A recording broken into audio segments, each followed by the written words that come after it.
first half was so out of character to what your team has done this season. What do you put down the performance in that first half and generally today?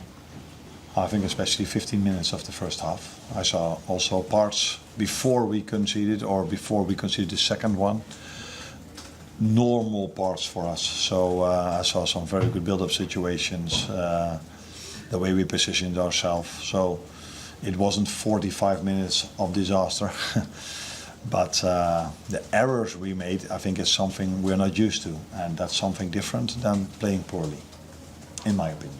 Yeah, sure. Well, I mean, it must have disappointed you, those errors.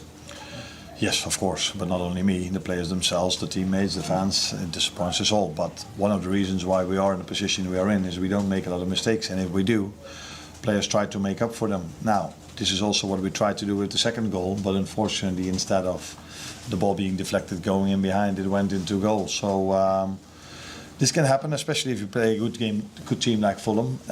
If you make mistakes, they have the quality to punish us, and I think in the end we created second half so many chances that we could have made up for it.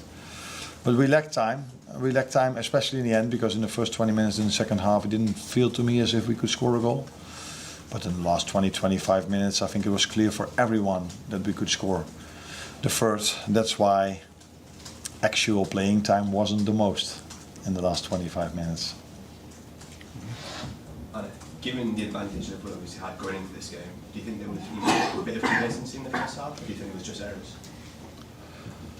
Nah, I think it's the last thing. I think there's no reason for us to be complacent because we are not leading. We're not number one at the moment because we win every game with a margin of 3 or 4 goals.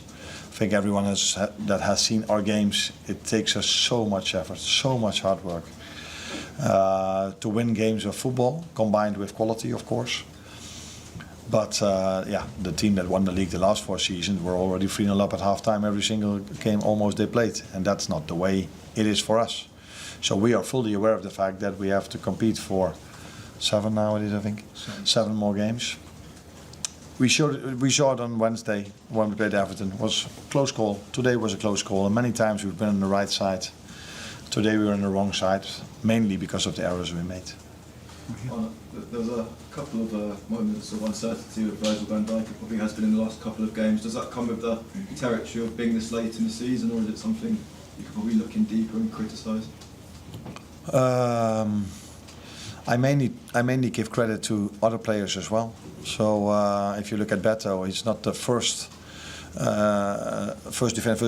defender who finds it difficult to play against Beto, because he's so every time he's chasing for every ball, pushes it just before you get the ball. And yeah, the one that played there today was also, you have to give credits to him as well. I think I still see a lot of things that Virgil does really well. And if you play 50, 60 games a season, there will be also, even for him, 1 or 2 moments where he could have done better. But in general, I think if I look at Virgil's performance against Everton, except for this one time he missed the ball, he was outstanding. So I don't worry about him. What was your message to the players afterwards? And would you agree that the league table still looks unbelievable for you with 7 games to go? The message was mainly that I think that I told them that they showed great character the second half. But not for the first time this season. We had a difficult first half. It didn't happen a lot, but I can come up with Southampton at home, for example, where we played quite poorly. And normally we are able to make up for that because of the mentality of the team, how fit they are, the subs we can bring. But today it wasn't enough, and now we have a whole week to prepare for West Ham. And everyone needs to be aware, and they are. So I didn't even have to tell them. But the only way we can win a game of football is by hard work, 90 minutes, constant effort. Because I've said it, I think a few times now, we are not the team that's leading at halftime with 3 or 4-0 with 3, 4, 5 acts of brilliance. It's hard work every time we won a game of football this season, except for 2 or 3 games. James? Arne, you only made the one change, obviously, from the derby in midweek. considering how flat it was for sections of that first half, do you regret not freshening it up to a greater extent? No. Not because of that reason, because I think there were 4 days in between, and we've showed many times this season that that's not a problem at all for us, these players as well. And I don't think the errors we've made had anything to do with players being tired. And again, I know how it works. It's everywhere the same in football. If you concede 3 goals in the first half, everybody's like, wow, that was a disaster. Now, if you look back at it knowing that you concede 3, you will probably see a few good moments as well. Because there were also good moments from us in build-up. I think after half an hour I looked at it was 1-1. I was like, okay, it's not our best game, but we have control over the game. But then all of a sudden I blinked my eyes and we were 3-1 down.